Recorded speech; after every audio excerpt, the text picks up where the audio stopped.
ನಾನು ಹೇಳಿದ್ದಲ್ಲ, ವಾಜಪೇಯಿ ಹೇಳಿದ್ರು. ವಾಜಪೇಯಿ ಪಾರ್ಲಿಮೆಂಟ್ ನಲ್ಲೇ ಬಾಂಗ್ಲಾದೇಶ ಸಪರೇಟ್ ವಿಮೋಚನೆ ಆದಾಗ ಆ ಸಂದರ್ಭದಲ್ಲಿ ವಾಜಪೇಯಿ ಅವರು ಭಾಷಣ ಮಾಡ್ತಾ, ನೀನು ಸಾಮಾನ್ಯಗಳಲ್ಲಮ್ಮ, ದುರ್ಗೆ ದುರ್ಗೆ ಅಂತ ಕರೀತಾರೆ.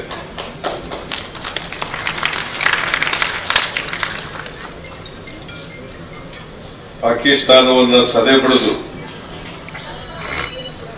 ಬಾಂಗ್ಲಾದೇಶವನ್ನ ವಿಮೋಚನೆ ಮಾಡಿದಂತ ದಿನ ಅದು. ಸುಮಾರು ಪಾಕಿಸ್ತಾನದ 90,000 ಸೈನಿಕರು ಸೆರೆಯಾಗ್ತಾರೆ.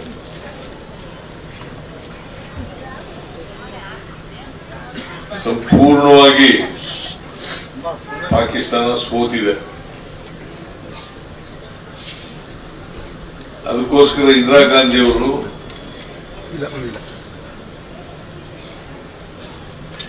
ಒಬ್ಬ ಧೀಮಂತ ಮಹಿಳೆ, ಧೈರ್ಯ ಇದ್ದಂತ ಮಹಿಳೆ,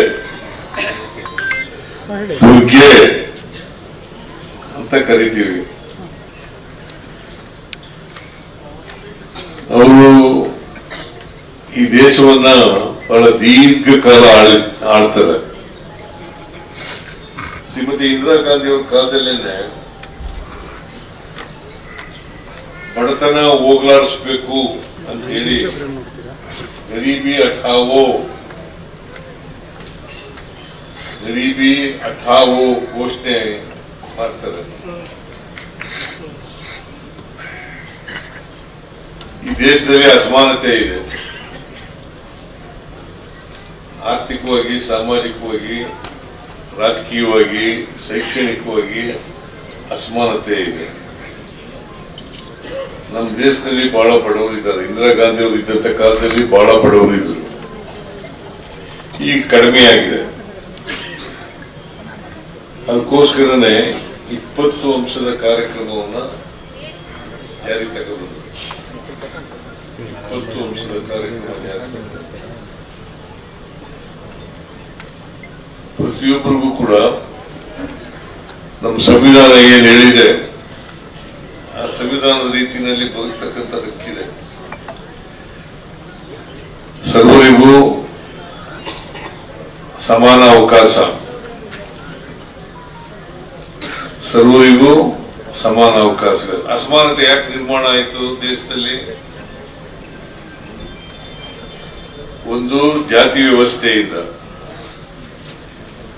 ಎರಡನೇದು ಬಹುಸಂಖ್ಯಾತ ಜನ ಅಕ್ಷರ ಸಂಸ್ಕೃತಿಯಿಂದ ವಂಚಿತರಾಗಿತ್ತು, ಮಹಿಳೆಯರು ವಂಚಿತರಾಗಿತ್ತು. ಆ ಕಾರಣದಿಂದ ಅಸಮಾನತೆ ನಿರ್ಮಾಣ ಆಯಿತು. ಎಲ್ರಿಗೂ ಸಮಾನ ಅವಕಾಶಗಳು ಸಿಕ್ಕಿದ್ರೆ ಅಸಮಾನತೆ ನಿರ್ಮಾಣ ಆಗಲಿಕ್ಕೆ ಸಾಧ್ಯನೇ ಆಗ್ತಿರಲಿಲ್ಲ. ಅವಕಾಶಗಳು ಸಿಕ್ಕದೇ ಇದ್ದುದರಿಂದ ನಮ್ಮ ಚತುರ್ವರ್ಣ ಜಾತಿ ವ್ಯವಸ್ಥೆಯಲ್ಲಿ 3 ವರ್ಣದವರು ಮಾತ್ರ ಅವಕಾಶಗಳು ಸಿಗ್ತಾ ಇದ್ದವು. ಈ ಶೂದ್ರ ವರ್ಗ ಇದೆಲ್ಲ, ಇವರಿಗೆ ಅವಕಾಶಗಳು ಸಿಗ್ತಾ ಇರಲಿಲ್ಲ, ಮಹಿಳೆಯರಿಗೆ ಅವಕಾಶ ಸಿಗ್ತಾ ಇಲ್ಲ. ಜಾತಿ ವ್ಯವಸ್ಥೆಯಲ್ಲಿ, ಚತುರ್ವರ್ಣ ವ್ಯವಸ್ಥೆಯಲ್ಲಿ ಮೇಲ್ಭಾಗದವರು ಇದ್ದಾರಲ್ಲ, ಅವ್ರಿಗೂ ಅವ್ರ ಜನಾಂಗಕ್ಕೆ ಸೇರಿದವರು ಹೆಣ್ಮಕ್ಳಿಗೂ ಇರಲಿಲ್ಲ.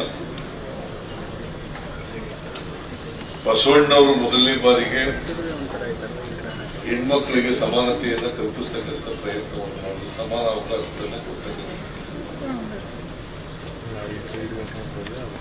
ಅಕ್ಕಮಹಾದೇವಿ ನಿಮಗೆಲ್ಲ ಗೊತ್ತಿದೆ. ಅಕ್ಕಮಹಾದೇವಿಗೆ ಅನುಭವ ಮಟ್ಟದಲ್ಲಿ ಪಾಲ್ಗೊಳ್ತಕ್ಕಂಥ ಅವಕಾಶ ಇತ್ತು. ಇನ್ನು ಬೇರೆ ಮಹಿಳೆಯರು ಕೂಡ ಇದ್ರು.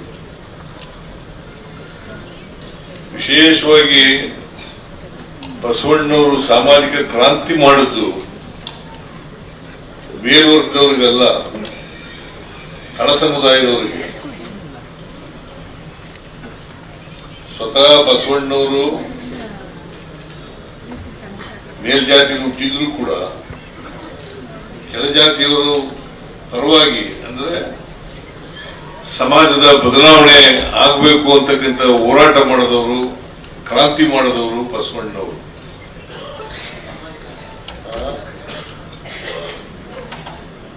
ಅದಕ್ಕೆ ನಮ್ಮ ಸರ್ಕಾರ ಬಸವಣ್ಣವರನ್ನ ಸಾಂಸ್ಕೃತಿಕ ನಾಯಕ ಅಂತೇಳಿ ಮಾಡಿದ್ರು. ಬೇರೆ ಯಾವ ಸರ್ಕಾರ ಮಾಡಿರ್ಲಿಲ್ಲ. ಈ ಬಿಜೆಪಿ ಅವರು ಗುರುಡೆ ಹೊಡಿತಾರಲ್ಲ, ಇವರು ಬಸವಣ್ಣವ್ರನ್ನ ಸಾಂಸ್ಕೃತಿಕ ನಾಯಕ ಅಂತ ಮಾಡಿದ್ರ.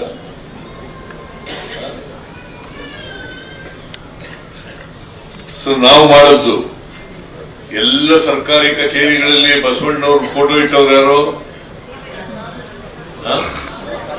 ನಾವೇ ಹಿಡಿತಟ್ಟಿ ಹೇಳ್ಕೋಬೇಕು. ಬಸವಣ್ಣನವ್ರನ್ನ ಇವತ್ತು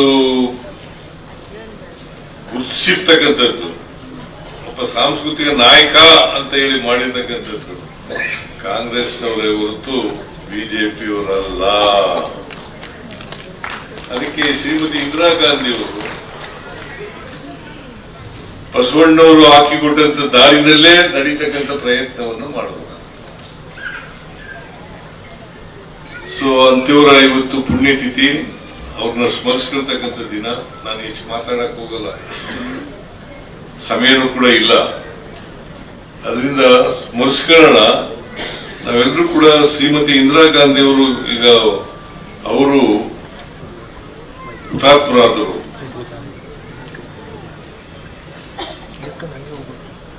ಅವರ ಆದರ್ಶ ಬಿಟ್ಟು ಹೋಗಿದ್ದಾರೆ.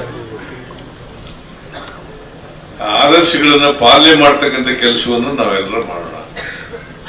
ಅದೇ ಶ್ರೀಮತಿ ಇಂದಿರಾ ಗಾಂಧಿ ಅವರಿಗೆ ಸಲ್ಲಿಸ್ತಕ್ಕಂಥ ಗೌರವ ಅಂತಕ್ಕಂಥ ಮಾತುಗಳನ್ನ ಹೇಳಲಿಕ್ಕೆ ಬಯಸ್ತಾ ಇದ್ದೇನೆ. ಆಮೇಲೆ ವಲ್ಲಭಭಾಯಿ ಪಟೇಲರು ಈ ದೇಶದ ಉಪ ಪ್ರಧಾನಿಯಾಗಿದ್ದವರು, ಸ್ವಾತಂತ್ರ್ಯ ಬಂದ ಮೇಲೆ ಉಪ ಪ್ರಧಾನಿಯಾಗಿದ್ದರು. ಸುಮಾರು ಸ್ವಾತಂತ್ರ್ಯ ಬಂದಾಗ ನಮ್ಮ ದೇಶದಲ್ಲಿ 562 ಸಂಸ್ಥಾನಗಳಿದ್ದವು. 562 ಸಂಸ್ಥಾನಗಳಿದ್ದವು. ಬಹಳಷ್ಟು ಸಂಸ್ಥಾನಗಳು ಭಾರತ ಜೊತೆ ಸೇರ್ಕೊಳ್ಳಲಿಕ್ಕೆ ತಯಾರಾಗಿದ್ದವು. ಆದ್ರೆ ಕೆಲವರು ಮಾತ್ರ ಸೇರ್ಕೊಳ್ಳಕ್ಕೆ ತಯಾರಾಗಿರ್ಲಿಲ್ಲ. ಈಗ ಫಾರ್ ಎಕ್ಸಾಂಪಲ್ ಹೈದರಾಬಾದ್ನ ನಿಜಾಮ ಕಾಶಿಂ ಅಂತಲೇ ಅಂತದ ಹೆಸರು. ಕಾಶಿಂ ಅವನು ನಮ್ದೇ ದೇಶ ಸ್ವತಂತ್ರ ದೇಶ ಅಂತ ಹೇಳಿ ಘೋಷಣೆ ಮಾಡ್ಕೊಂಡು ಕೂರ್ಸ್ಬಿಟ್ಟಿದ್ದ. ಅದಕ್ಕೆ ಈ ವಲ್ಲಭಭಾಯಿ ಪಟೇಲರು ಗೃಹ ಮಂತ್ರಿಗಳಾಗಿದ್ದರು. ಅವರು ಕ್ಯಾಬಿನೆಟ್ ನಲ್ಲಿ ಆರ್ಗ್ಯುಮೆಂಟ್ ಮಾಡಿ ನನಗೆ ಅವಕಾಶ ಮಾಡಿಕೊಡಿ, ನಾನು ಅದನ್ನ ಭಾರತ ದೇಶದಲ್ಲಿ ಉಳಿಯಾಗಿ ಮಾಡ್ತೀನಿ ಅಂತ ಹೇಳಿದಾಗ ಆಗ ಅವಕಾಶ ಮಾಡಿಕೊಡ್ತಾರೆ. 3-4 ದಿನದಲ್ಲೇ ಅವನು ಓಡೋಗ್ತಾನೆ ಪಾಪ, ಯಾರು ಕಾಸಿಂ. ಆಮೇಲೆ ನಿಜಾಮನ ಹೈದರಾಬಾದ್ ಇದೆಯಲ್ಲ, ಅದು ಸ್ವತಂತ್ರ ಭಾರತದಲ್ಲಿ ಸೇರೋಗ್ತದೆ. ಅದಕ್ಕೋಸ್ಕರನೇ ವಲ್ಲಭಭಾಯಿ ಪಟೇಲ್ರನ್ನ ಉಕ್ಕಿನ ಮನುಷ್ಯ ಅಂತ ಕರಿತೀವಿ. ಉಕ್ಕಿನ ಮನುಷ್ಯ ಅಂತ ಕರಿತೀವಿ. ಸೊ ಅವ್ರದ್ದು 150ನೇ ಜನ್ಮದಿನ, 150ನೇ ಜನ್ಮದಿನ ಇವತ್ತು ಆಗ್ತಾ ಇದೆ. ನಾವು ಆಚರಣೆ ಮಾಡ್ತಾ ಇದ್ದೀವಿ. ಕಾಂಗ್ರೆಸ್ ಪಕ್ಷದವರು ಆಚರಣೆ ಮಾಡ್ತಾ ಇದ್ದೀವಿ. ಅವರಿಗೆ ನಾವು ಯಾವಾಗಲೂ ಕೂಡ ಈ ಬಿಜೆಪಿಯವರು ಇದ್ದಾರಲ್ಲ, ನೆಹರೂನ ಕಂಡೆಮ್ ಮಾಡ್ತಾರೆ. ವಲ್ಲಭಭಾಯಿ ಪಟೇಲ್, ನಾವು ವಲ್ಲಭಭಾಯಿ ಪಟೇಲರು ನಮ್ಮ ದೇಶಕ್ಕೆ ತ್ಯಾಗ ಬಲಿದಾನ ಏನು ಮಾಡಿಲ್ಲ ಅಂತ ಹೇಳಲ್ಲ, ಮಾಡಿದ್ದಾರೆ. ಆದ್ರೆ ನೆಹರು ಅವರು ಕೂಡ ಮಾಡಿದ್ದಾರೆ. 17 ವರ್ಷ ಈ ದೇಶದ ಪ್ರಧಾನಮಂತ್ರಿಯಾಗಿ ದೇಶದಲ್ಲಿ ಸ್ವಾತಂತ್ರ್ಯ ಬರಲಿಕ್ಕೆ ನೆಹರು, ಗಾಂಧಿಯವರ ನೇತೃತ್ವದಲ್ಲಿ ನೆಹರು, ವಲ್ಲಭಭಾಯಿ ಪಟೇಲ್, ಆಜಾದ್ ಮತ್ತೆ ಸುಭಾಷ್ ಚಂದ್ರ ಬೋಸ್, ಇನ್ನು ಅನೇಕ ಜನ ಪ್ರಯತ್ನವನ್ನು ಮಾಡಿದ್ರು. ದೇಶ ಇವತ್ತು ನಾವೆಲ್ಲ ಸ್ವತಂತ್ರರಾಗಿರ್ಬೇಕಾದ್ರೆ ಅವರು ಹೋರಾಟದ ಫಲ ಅಂತಕ್ಕಂಥದ್ದನ್ನ ಅರಿಲಿಲ್ಲ ಅಲ್ವಾ? ಇದು ಸ್ವತಂತ್ರ ಪ್ರತಿತ. ಆಮೇಲೆ ಬಿಜೆಪಿಯವರು ಯಾವತ್ತೂ ಕೂಡ ಸ್ವಾತಂತ್ರ್ಯ ಹೋರಾಟದಲ್ಲಿ ಭಾಗವಹಿಸಲೇ ಇಲ್ಲ. ಗಿರಾಕಿಗಳು ಯಾರು ಒಬ್ರು ಹೇಳಿ ನೋಡೋಣ.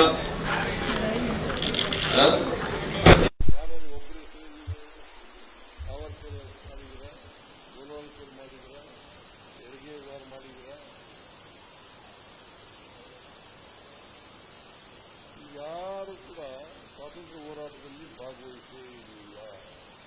ಈಗ ಹೆಚ್ಚಿನ ವಿಡಿಯೋಗಳಿಗೆ ಪ್ರತಿಧ್ವನಿ ಯೂಟ್ಯೂಬ್ ಚಾನೆಲ್ ಸಬ್ಸ್ಕ್ರೈಬ್ ಮಾಡಿ, ಬೆಲ್ ಐಕಾನ್ ಕ್ಲಿಕ್ ಮಾಡಿ.